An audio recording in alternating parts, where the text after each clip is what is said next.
Hello friends, पिछली video में हमने पढ़ा था भारतीय संविधान की विशेषताएं। अब पढ़ेंगे हम फंडामेंटल राइट्स, मौलिक अधिकार। मौलिक अधिकार करेंगे, बहुत ही इम्पोर्टेंट टॉपिक है ये हमारा। मोस्टली ये एग्ज़ाम में आता ही है, ठीक है। तो सबसे पहले हम देखेंगे कि मौलिक अधिकार क्या होता है, इसका मीनिंग देखेंगे। क्या होता है मौलिक अधिकार? कि ये जो अधिकार होते हैं ये प्रत्येक नागरिक को समानता, स्वतंत्रता और सम्मानपूर्ण या सम्मानपूर्वक भी कह सकते हो आप, जीवन व्यतीत करने और शोषण से सुरक्षा प्रदान करते हैं हमें, ठीक है। मतलब क्या है इसका कि ये जो मौलिक अधिकार होते हैं ये हमें समानता, इसमें हमें समानता का अधिकार मिला हुआ है, स्वतंत्रता का अधिकार मिला हुआ है। सम्मानपूर्ण का मतलब क्या है, ये आप सोचोगे कि ये तो है ही नहीं मौलिक अधिकार में। ये चीज़ ये है कि मतलब हम अपनी जीवन को इस तरीके से जी सकते हैं कि मतलब हमारा कोई शोषण कर रहा है या हमारा कोई अपमान भी करता है, ठीक है, हमारी स्वतंत्रता का हनन कर रहा है अगर कोई, ठीक है, तो उससे उसका विरोध करने के लिए हम क्या कर सकते हैं, सर्वोच्च न्यायालय में, उच्च न्यायालय में अपील कर सकते हैं, ठीक है। तो ये हमारी जो है हमारे अधिकारों की रक्षा करता है, ठीक है। जो हमें संविधान दिए हैं स्वतंत्रता का, समानता का, ठीक है, शोषण के विरुद्ध और धार्मिक स्वतंत्रता का अधिकार, शिक्षा से संबंधित अधिकार, वैधानिक उपचारों का अधिकार, ठीक है। हमारे कितने फंडामेंटल राइट्स हैं वर्तमान में? 6 है ना, पहले कितने थे? 7, ठीक है। तो अब 6 क्यों हैं? मैंने पिछली वीडियो में भी बताया था कि जो हमारा संपत्ति का अधिकार था, 7वां अधिकार हमारा जो संपत्ति का अधिकार था ना, वो 44वें वैधानिक संशोधन जो अमेंडमेंट हुआ था, संशोधन द्वारा इसको जो है संपत्ति के अधिकार को मौलिक अधिकारों की सूची से हटाकर एक कानूनी अधिकार बना दिया था, ठीक है। कानूनी अधिकार बना दिया था कौन से अमेंडमेंट द्वारा? 44, ठीक है। 44वां जब संवैधानिक संशोधन किया गया था तो उसमें क्या करा था, मौलिक अधिकारों में जो हमारा संपत्ति का अधिकार था ना, उसको हटाकर एक कानूनी अधिकार बना दिया था। इसलिए आज हमारे अब वर्तमान में 6 मौलिक अधिकार हैं, ठीक है। कौन कौन से हैं? समानता का, अभी मैंने ऊपर भी बताया था पहले, समानता, स्वतंत्रता और शोषण के विरुद्ध, धार्मिक स्वतंत्रता का अधिकार, शिक्षा से संबंधित अधिकार और वैधानिक उपचारों का अधिकार, ठीक है। तो ये हमारा पूरा जो है हमने ये क्लियर देख लिया है। अब हम देखेंगे कि ये अनुच्छेद संविधान के भाग 3 में है और अनुच्छेद 12 से 35 तक इसका वर्णन किया गया है, ठीक है। 12 से लेकर 35 तक हमारे फंडामेंटल राइट्स हैं संविधान में, ठीक है। तो अब हम देखेंगे, और भीमराव अम्बेडकर ने इसमें एक बहुत ही इम्पोर्टेंट बात कही है जो कि बिल्कुल याद रखने योग्य है, ठीक है। क्या कहा है उन्होंने? जो अनुच्छेद 32 है ना, अनुच्छेद 32 को उन्होंने संविधान की आत्मा कहा है, ठीक है। ये मैं आगे बताऊंगी कि क्यों कहा है संविधान की आत्मा, ठीक है। तो ये हमारा पूरा इसका हमने एक मीनिंग देख लिया है कि क्या होते हैं मौलिक अधिकार, ये कौन से भाग में दिए गए हैं, कितने मौलिक अधिकार हैं, ठीक है। तो जो है ये इसका मीनिंग हो गया, इसका परिचय हो गया पूरा। अब हम पहला मौलिक अधिकार देखेंगे। फर्स्ट है हमारा समानता का अधिकार, ठीक है। समानता का अधिकार ये अनुच्छेद 14 से लेकर 18 तक है। ठीक है, तो ये अधिकार जो है भारत के प्रत्येक नागरिक को कानून के समक्ष समानता और किसी भी प्रकार के भेदभाव से मुक्ति देता है। इसका मतलब क्या हुआ कि इसका मीनिंग ही समानता है कि ये क्या बताता है कि कानून के समक्ष सभी व्यक्ति समान है, कोई भी जो है कानून से ऊपर नहीं है, ना कोई प्रमुख है। ठीक है, सब कानून की दृष्टि में सब व्यक्ति समान हैं। ठीक है, किसी के साथ जो है जाति, धर्म, लिंग, वंश, रंग, स्थान, ठीक है, किसी भी आधार पर भेदभाव नहीं किया जा सकता, ये सबको समान लेकर चलता है। ठीक है, तो ये हमें जो है समानता का अधिकार देता है। तो आर्टिकल 14 में देखेंगे हम क्या है कि ये अनुच्छेद 14 क्या कहता है। इसमें क्या कहा गया है कि कानून के समक्ष सभी समान हैं। समक्ष मैंने अभी बताया था कि कानून के समक्ष सभी व्यक्ति समान हैं। ठीक है, कानून के समक्ष सभी व्यक्ति क्या हैं, एक समान है, किसी के साथ कोई भेदभाव नहीं किया जाता। ठीक है, ये सभी को समान संरक्षण का अधिकार देता है। ठीक है, अगला है हमारा अनुच्छेद 15। ये क्या कहता है कि राज्य जो है धर्म, जाति, नस्ल, लिंग, जन्म स्थान के आधार पर किसी के साथ भी कोई भेदभाव नहीं करेगा, क्योंकि हम आर्टिकल ही समानता का पढ़ रहे हैं। ठीक है, तो इसमें भेदभाव की बात होगी। जैसे इसमें कानून के समक्ष सभी समान हैं, कोई भेदभाव नहीं है किसी के साथ है, वैसे ही राज्य किसी व्यक्ति मतलब कोई अलग धर्म से है या कोई जाति के आधार पर, जन्म स्थान के आधार पर, रंग, नस्ल, मतलब किसी भी प्रकार का कोई भेदभाव नहीं करेगा। ठीक है, और इसमें जो है जो पिछड़े वर्ग हैं, पिछड़े वर्ग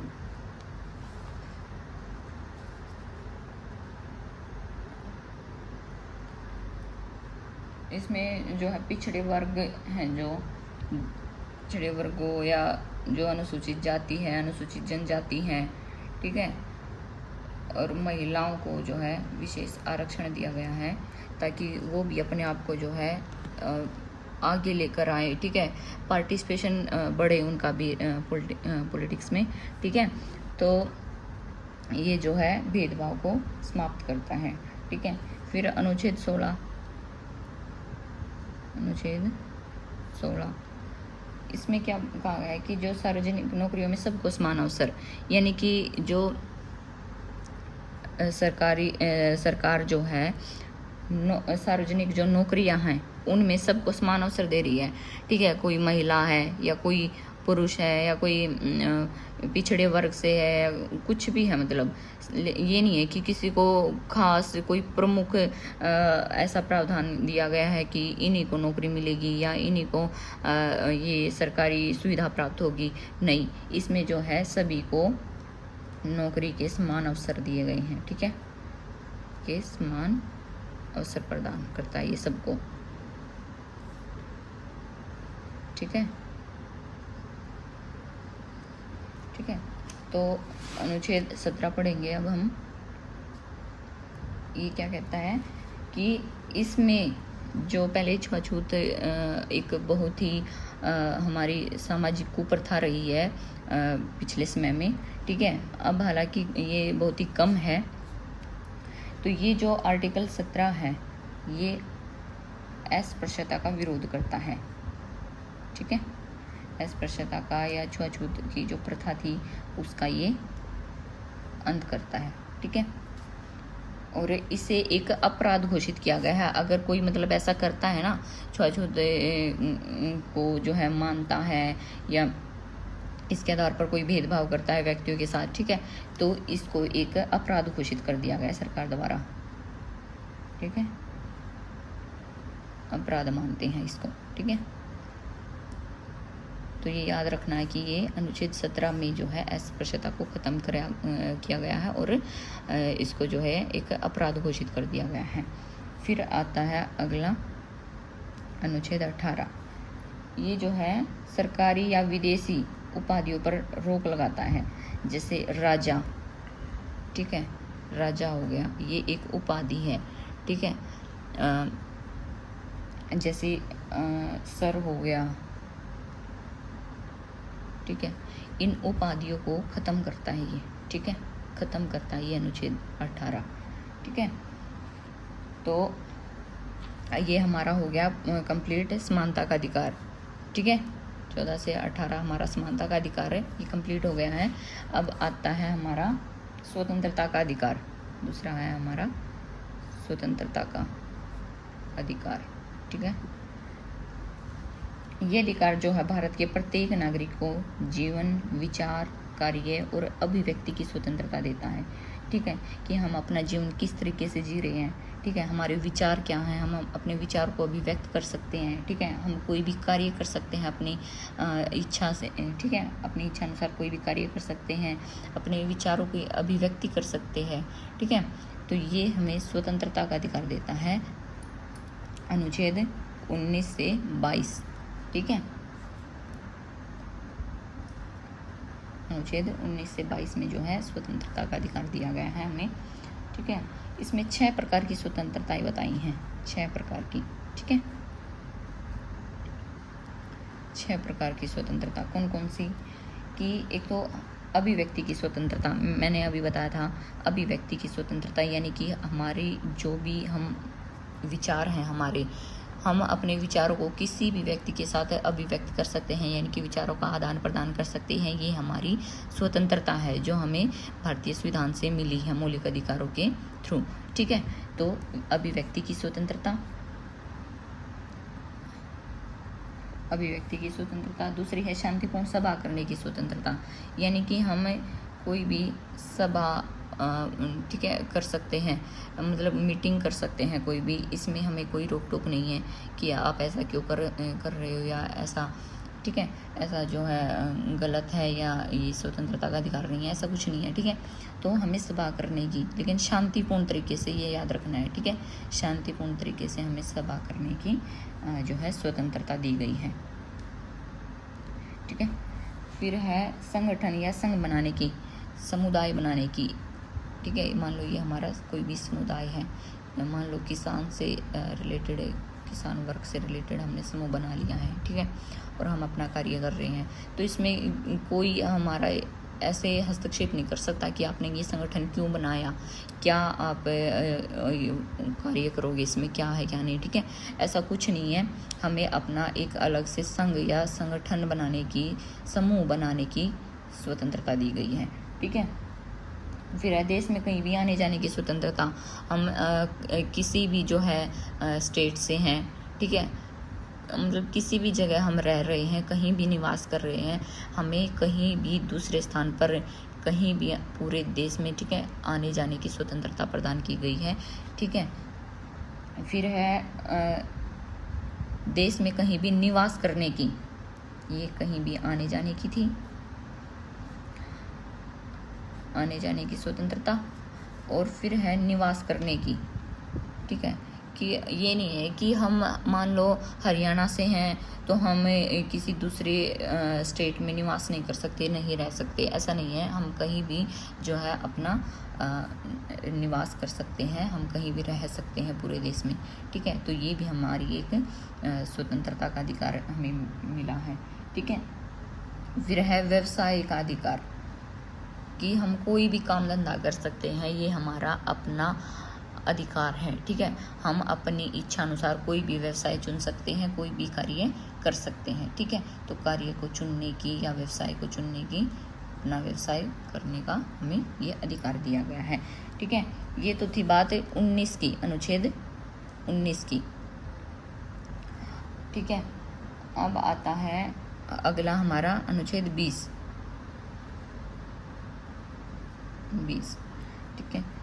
इसमें पढ़ेंगे हम कि ये क्या कहता है कि अपराध के समय प्रचलित कानून के अनुसार ही सजा। मान लो किसी ने आज के टाइम में कोई अपराध कर दिया है, ठीक है, कोई अपराध कर दिया है, ठीक है, और ये नहीं है कि उसको सजा पहले के अनुसार मिलेगी, कि पहले उस अपराध की, मान लो किसी ने मर्डर कर दिया, मैं सिर्फ एग्जांपल बता रही हूँ। मान लो ठीक है, किसी ने मर्डर कर दिया तो पहले उसकी सज़ा 10 साल थी, ठीक है, और अब जो है मान लो कोई अमेंडमेंट कर दिया संविधान में, ठीक है, और 10 साल से उसकी सज़ा कितनी कर दी, अब 5 साल कर दी। तो ये नहीं है कि उसने अब अपराध किया है तो उसको 10 साल की सज़ा मिलेगी, वो सज़ा भी अभी के टाइम की मिलेगी उसको, ठीक है, 5 साल, ठीक है। तो ये कह रहा है कि अपराध के समय प्रचलित कानून के अनुसार ही सज़ा मिलेगी अपराधी को, ठीक है। फिर कहता है ये कि 2 बार एक ही अपराध के लिए दंड नहीं देता, कि मान लो कोई अपराध किसी व्यक्ति ने 2 बार कर दिया तो ये नहीं है कि उसको सज़ा भी 2 बार मिलेगी, कि 5 साल एक अलग से और 5 साल अलग से, ठीक है, ये नहीं है। सज़ा सिर्फ एक ही बार मिलेगी, 5 साल। कोई अपराध 2 बार करने पर, कोई एक अपराध, याद रखना, एक अपराध 2 बार करने पर सज़ा सिर्फ एक बार मिलेगी, एक बार, ठीक है। एक अपराध अगर कोई व्यक्ति 2 बार करता है तो उसको सज़ा सिर्फ एक बार मिलेगी, मान लो 5 साल, ठीक है। तो ये कहता है। फिर आता है हमारा अनुच्छेद 21। अनुच्छेद 21 ये क्या कहता है कि जीवन और व्यक्तिगत स्वतंत्रता का अधिकार। मान लो मतलब किसी भी नागरिक को उसके जीवन या स्वतंत्रता से वंचित नहीं किया जा सकता जब तक ये विधि द्वारा स्थापित प्रक्रिया के अनुसार ना हो, ठीक है। मान लो कोई व्यक्ति है, कोई नागरिक है, उसका जो जीवन है उसको जब तक वो जीवित है, मतलब जी रहा है अपना जीवन, उसकी स्वतंत्रता से कोई उसको वंचित नहीं कर सकता, ठीक है। जो हमें स्वतंत्रता का अधिकार दिया गया है उसकी एक तरीके से हम सिंपल लैंग्वेज में कह सकते हैं कि ये रक्षा करता है स्वतंत्रता के अधिकार की, ठीक है, रक्षा करता है, ठीक है, कि कोई भी हमें स्वतंत्रता के अधिकार से वंचित नहीं कर सकता, ठीक है। इसमें right to privacy, right to clean environment और राइट टू लिव इंडिया, ये सभी शामिल हैं, ठीक है। फिर आता है हमारा, और ये इसमें एक और चीज़ है, ये ऐड किया गया था इसमें 86वां जब संवैधानिक संशोधन हुआ था ना, तब ये चीज़ इसमें ऐड की गई थी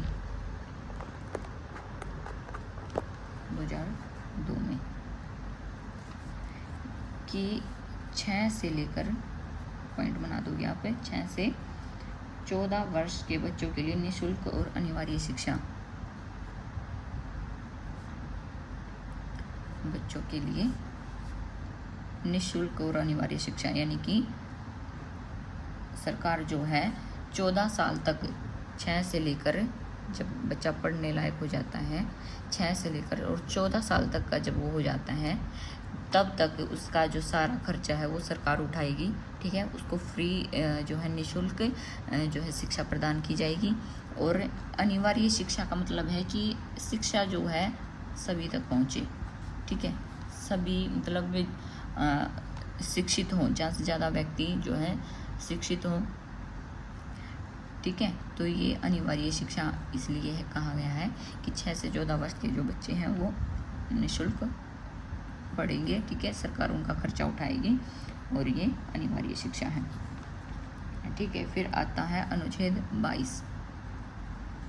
अनुच्छेद 22 क्या कहता है कि गिरफ्तारी और निरोध के समय अधिकारों की सुरक्षा। मान लो कोई आपको गिरफ्तार कर रहा है, ठीक है, बिना कारण बताए गिरफ्तार कर रहा है, तो बिना कारण बताए कोई आपको गिरफ्तार नहीं कर सकता, ठीक है, नहीं कर सकता, ठीक है।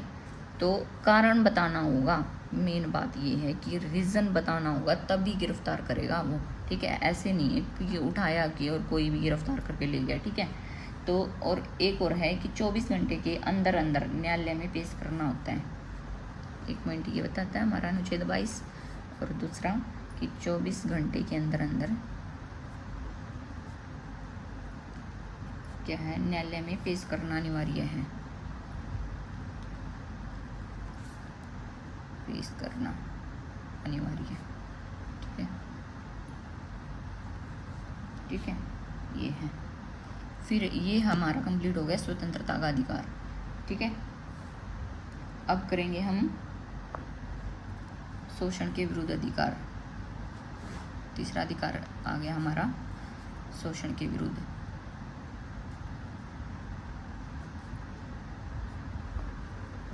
शोषण के विरुद्ध अधिकार है ना हमारा तीसरा। ये है, इसमें सिर्फ 2 ही अनुच्छेद हैं, 23 और 24।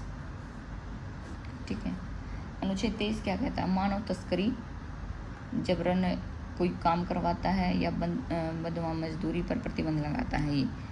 ठीक है, मानव तस्करी, तो ये मानव तस्करी और जबरन श्रम और बंधुआ मजदूरी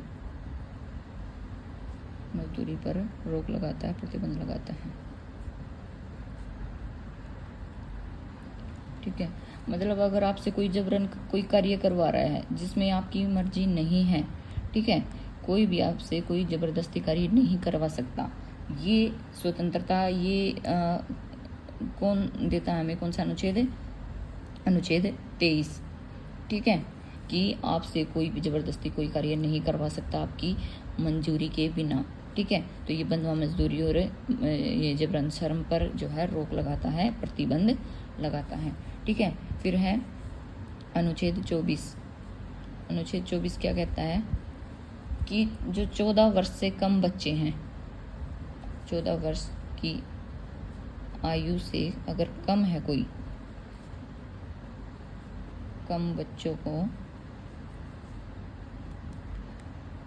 कारखानों में या किसी भी जगह पर जो खतरनाक काम है, ठीक है, जहाँ पर खतरा है, ठीक है, वहाँ काम नहीं करवाया जा सकता। ठीक है, उस पर भी प्रतिबंध है।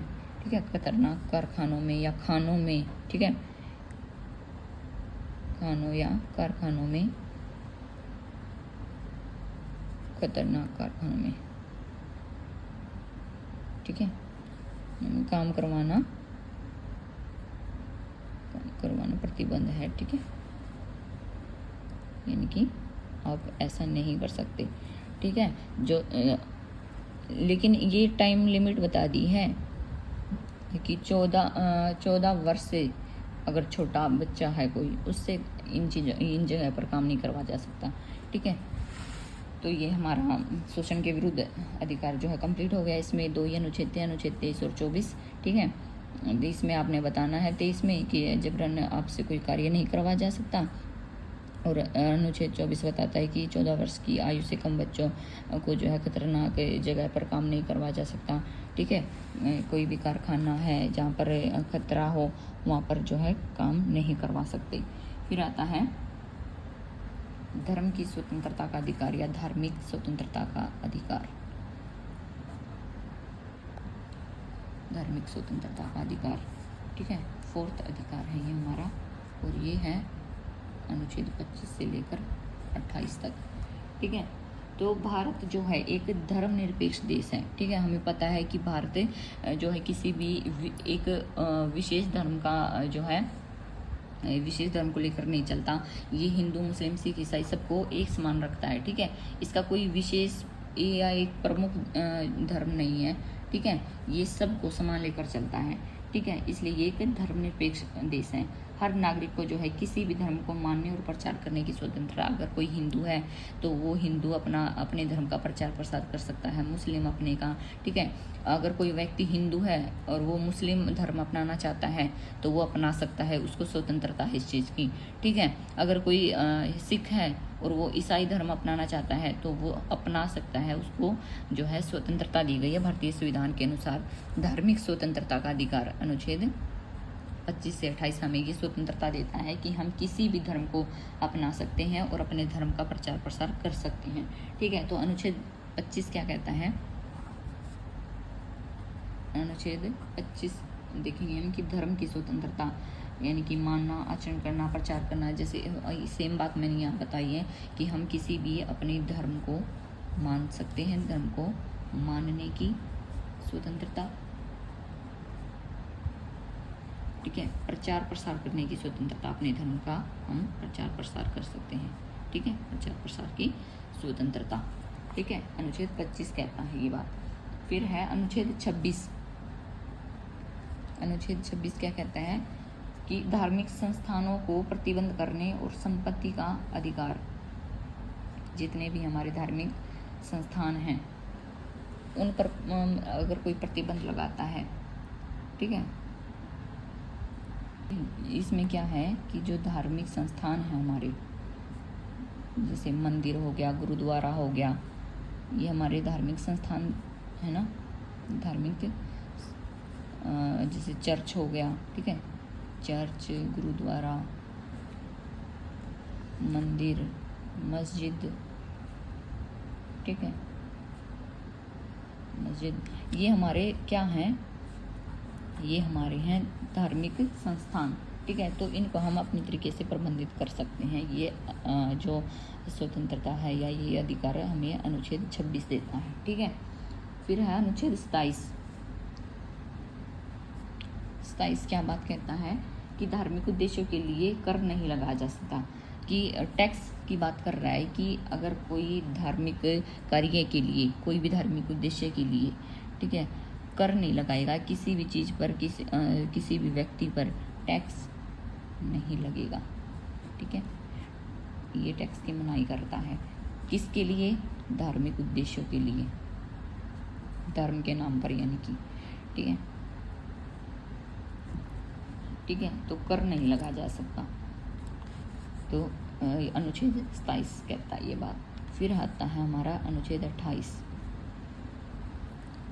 ये कहता है कि सरकारी सहायता प्राप्त संस्थानों में धर्म शिक्षा नहीं दी जा सकती।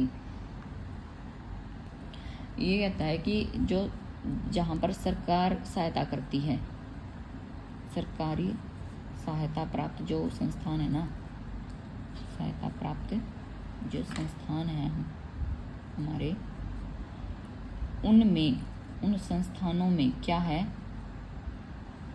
इन संस्थानों में धर्म की शिक्षा नहीं दी जा सकती। मान लो कोई अपने धर्म की शिक्षा दे रहा है, मान लो कोई हिंदू है तो वो उस अपने संस्थान में उसमें हिंदू धर्म की शिक्षा देगा, ठीक है, कि आप हिंदू कोई धर्म को ही अपनाओगे या ऐसा करोगे, ठीक है। मतलब धार्मिक शिक्षा नहीं दी जा सकती वहाँ पर, सब धर्मों को समान माना जाएगा, ठीक है। वहाँ पर जो है धर्म शिक्षा नहीं दी जा सकती, ठीक है। इस बात को याद रखना है कि धर्म शिक्षा नहीं दी जा सकती, ठीक है। कहाँ नहीं दी जा सकती, सरकारी सहायता प्राप्त जो संस्थान होते हैं, ठीक है, सरकारी सहायता प्राप्त जो संस्थान होते हैं उनमें धर्म की शिक्षा देना अवैध है, ठीक है। ये कहता है अनुच्छेद 28। तो हमारे 4 मौलिक अधिकार कंप्लीट हो गए हैं। 5वां आता है हमारा सांस्कृतिक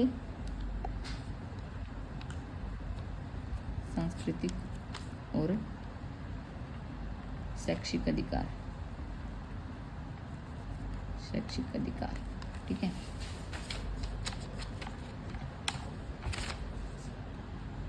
इसमें आते हैं हमारे 2 अनुच्छेद 29 और 30, ठीक है। जो हमारा 5वां मौलिक अधिकार है सांस्कृतिक और शैक्षिक अधिकार है, इसमें 2 अनुच्छेद हैं, अनुच्छेद 29 और 30। तो अनुच्छेद 29 क्या कहता है ये देखेंगे। 29 कि किसी भी समुदाय या समूह को, किसी भी समुदाय को अपनी संस्कृति, भाषा, लिपि को संरक्षित करने की स्वतंत्रता है, संरक्षित करने का अधिकार दिया गया है, ठीक है। कैसे, मतलब अगर मान लो कोई ये एक समुदाय है, ठीक है, और ये समुदाय, इस समुदाय की जो भी संस्कृति है, मान लो हमारे हरियाणा की जो भी संस्कृति है, ठीक है, हमारे हरियाणा की जो बोली है, जो भाषा है, ठीक है, हरियाणवी बोली है जो हमारी, ठीक है। तो हरियाणवी बोली को, हमारी संस्कृति को, ठीक है, हमारी लिपि को हम जो है संरक्षित कर सकते हैं, यानी कि इससे हमें कोई वंचित नहीं कर सकता कि आप ऐसे ये संस्कृति क्यों अपना रहे हो, या ऐसा क्यों कर रहे हो, ऐसी बोली क्यों बोल रहे हो, ठीक है। तो ऐसे हमें कोई वंचित नहीं कर सकता। हर समुदाय, ठीक है, जिसकी जो भी संस्कृति है वो अपनी संस्कृति को के अनुसार चलेगा, ठीक है, उसको अपनाएगा, अपनी बोली बोलेगा, ठीक है। वो हमें जो है ये अधिकार दिया गया है अपनी संस्कृति, अपनी भाषा, अपनी लिपि को संरक्षित रखने का, यानी कि सुरक्षित रखने का अधिकार हमें कौन देता है? अनुच्छेद 29, ठीक है। तो इसमें जो है हम अपनी संस्कृति और भाषा, अपनी बोली को सुरक्षित रख सकते हैं, ठीक है। फिर आता है अनुच्छेद 30। अनुच्छेद 30 क्या कहता है? अल्पसंख्यकों को अपने शैक्षणिक संस्थान स्थापित करने और संचालित करने का अधिकार है, ठीक है। अल्पसंख्यक कौन होते हैं? पहले तो ये देखो, अल्पसंख्यक होती हैं, अल्प यानी कि कम, संख्यक यानी कि संख्या, ठीक है, जो लोग कम संख्या में होते हैं, ठीक है। मान लो हिंदी बोलने वाले, ये भाषा के आधार पर भी हो सकते हैं, धर्म के आधार पर भी हो सकते हैं। मान लो हिंदू धर्म के लोग कम हैं, सिर्फ एग्जाम्पल दे रही हूँ ये मैं, ठीक है। मान लो हिंदू धर्म के कम लोग हैं, ठीक है, तो ये क्या होंगे? पूरे देश में अगर कम हैं हिंदू धर्म के लोग तो वो अल्पसंख्यक कहलाएंगे, ठीक है। अगर मान लो हिंदी भाषा को बोलने वाले लोग, हिंदी भाषी लोग कम हैं, ठीक है, तो वो भी अल्पसंख्यक होंगे, ठीक है। ये भाषा के आधार पर होंगे और ये धर्म के आधार पर होंगे, ठीक है, लेकिन होंगे क्या? अल्पसंख्यक, ठीक है। यानी कि कम संख्या वाले लोग क्या कहलाएंगे? अल्पसंख्यक, ठीक है। तो ये अल्पसंख्यकों को अपने शैक्षणिक संस्थान, यानी कि जो शिक्षा के संस्थान हैं इनके, वो स्थापित करने और उनको चलाने का अधिकार देता है। शैक्षणिक संस्थान जो है स्थापित करने, यानी कि ये अपना कोई भी स्कूल के लोग, ठीक है, स्कूल खोल सकते हैं, चला सकते हैं, उसको संचालित कर सकते हैं, स्थापित करने और संचालित करने का अधिकार देता है, ठीक है। करने का अधिकार किसको देता है? अल्पसंख्यकों को, ठीक है। ये अल्पसंख्यकों को शैक्षणिक संस्थान स्थापित करने, यानी कि बनाने, और संचालित यानी कि चलाने का अधिकार देता है, ठीक है। तो ये हो गया हमारा 5वां मौलिक अधिकार कंप्लीट। अब आता है हमारा 6वां मौलिक अधिकार, कौन सा है? संवैधानिक उपचारों का अधिकार। संवैधानिक उपचारों का अधिकार। कई बार मैंने देखा कि कुछ स्टूडेंट क्या करते हैं, उपचार का मीनिंग ये ले लेते हैं कि कोई ट्रीटमेंट, ठीक है, कोई ट्रीटमेंट करवाना हो, ठीक है, तो वो उपचार नहीं है। ये इस उपचार का मीनिंग अलग है, ठीक है। मौलिक अधिकारों में ये जो उपचार वर्ड आया है ना, इसका मीनिंग अलग है, ठीक है। तो वो देखेंगे क्या है, और ये अनुच्छेद 32 में आता है हमारा, ठीक है। जो हमारा 6वां मौलिक अधिकार है, ये अनुच्छेद 32 क्या कहता है? अब हम ये देखेंगे कि यदि कोई नागरिक अपने मौलिक अधिकारों से वंचित होता है ना, ने जो संविधान ने हमें मौलिक अधिकार दिए हैं, मौलिक अधिकारों से वंचित होता है,